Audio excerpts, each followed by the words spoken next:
Are you aware of the famous D.B Cooper case? If not, then let us tell you that D.B Cooper hijacked a plane by using a bomb. When did it happen? How did he do it? Are there any suspects? Is the case still open? If such questions are roaming around in your curious mind, then this can be a matter of interest for you guys. In this video, we will talk about every minor detail regarding the case, even with its present progress. So sit back and stay with us till the end to know more about the greatest hijacking of all time. Let's get started.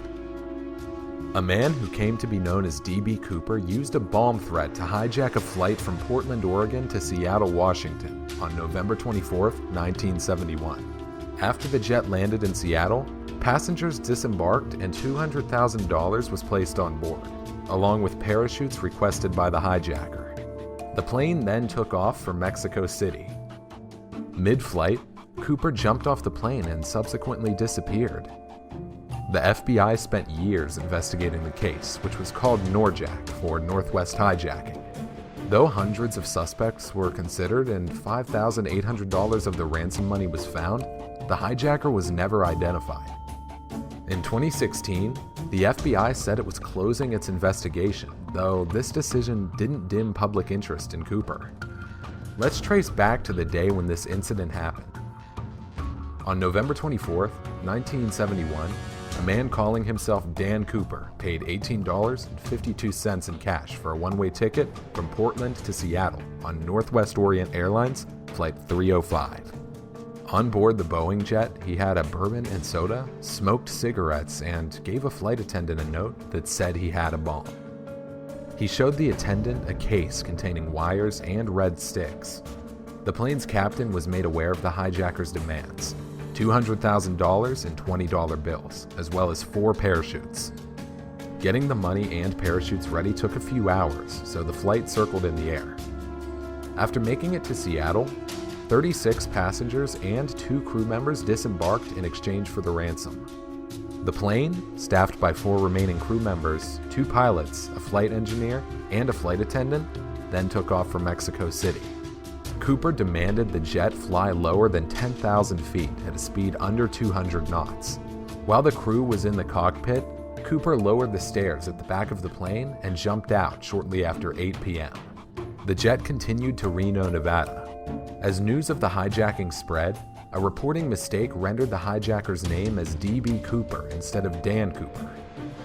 This misnaming entered the public lexicon. After the flight, sketch artist portraits of the hijacker were created. The FBI described Cooper as white male, 6 feet 1 inches tall, 170 to 175 pounds, age mid-40s, olive complexion, brown eyes, black hair, conventional cut, parted on the left. FBI agents collected evidence, including the hijacker's clip-on necktie and 8 cigarette butts, though Cooper hadn't left his ransom note behind. Agents also undertook ground searches and conducted interviews. More than 800 suspects would come to the Bureau's attention over the first 5 years of the investigation. One theory of the case is that Cooper didn't survive, succumbing either to his jump or the conditions in which he landed. He left the plane during a storm amid 200-mile-per-hour winds and might not have been able to deploy his chute. Even if his parachute did open, it was not a type that could be steered, and landing in rough, wooded terrain at night is dangerous, particularly for a man wearing just a suit, loafers, and trench coat. Law enforcement was in the air following the hijacked flight, but didn't see Cooper's jump. Some Cooper aficionados have speculated that instead of the flight path the FBI used in its investigation, Cooper left the plane while it was on what's been dubbed a western flight path, about 7 miles further west. The manhunt, therefore, might have been focused on the wrong area. In 1980, a boy camping with his family found $5,800 buried in the banks of the Washington's Columbia River. Serial numbers on the bills linked them to the Cooper case. However, the location of this discovery, near Portland, Oregon, was several miles from Cooper's suspected jump zone of Ariel, Washington. The area was searched, but no other evidence was located. No bills from Cooper's ransom have been discovered in circulation. Since 1971, many men have come under suspicion for possibly being Cooper. For instance, Robert Rackstraw. He was a military veteran with parachute training who had several brushes with the law. He was dismissed as a suspect by the FBI, but in 2018, a fellow veteran said he decoded messages allegedly sent by Cooper that implicated Rackstraw. Before his 2019 death, Rackstraw at times made cryptic comments about the case rather than denying involvement. The second one was Richard Floyd. In 1972, Richard Floyd McCoy Jr. hijacked a Boeing 727, the same type of plane Cooper targeted. After receiving his ransom, McCoy parachuted from the plane.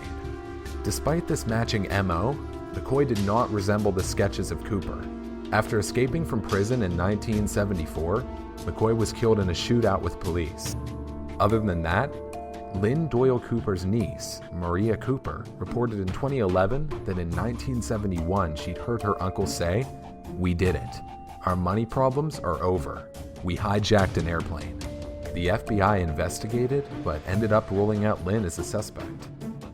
Kenneth Christensen, a military paratrooper who'd worked for Northwest Orient Airlines, was put forward as a potential Cooper suspect by his brother. A year after the hijacking, Christensen was able to purchase a house with cash.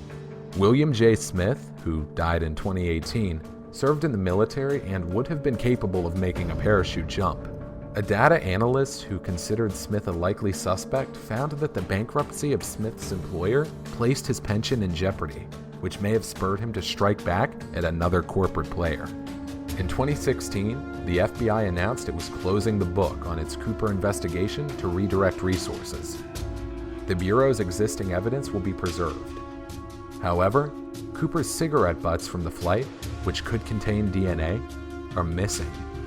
Civilians continue to pursue leads. In 2020, an amateur scientist shared that he'd discovered microscopic bits of algae, diatoms, on the money that had been dug up in 1980.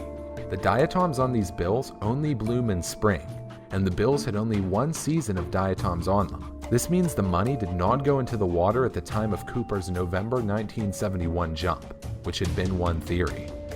Well, the Cooper case has inspired movies, such as the 1981 thriller The Pursuit of D.B Cooper.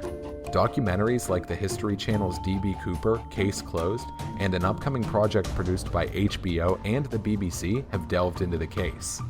Songs and books have also drawn inspiration from Cooper. Besides, an annual festival in Ariel, Washington helps keep interested in Cooper alive. Well, that was today's video, guys. Thanks a ton for watching it. Let us know how you liked it in the comments section. Also, do subscribe to our channel Nouveau Riche, and stay tuned as we bring more intriguing content to your screens. Till then, stay tuned, and most importantly, hustle hard. Peace.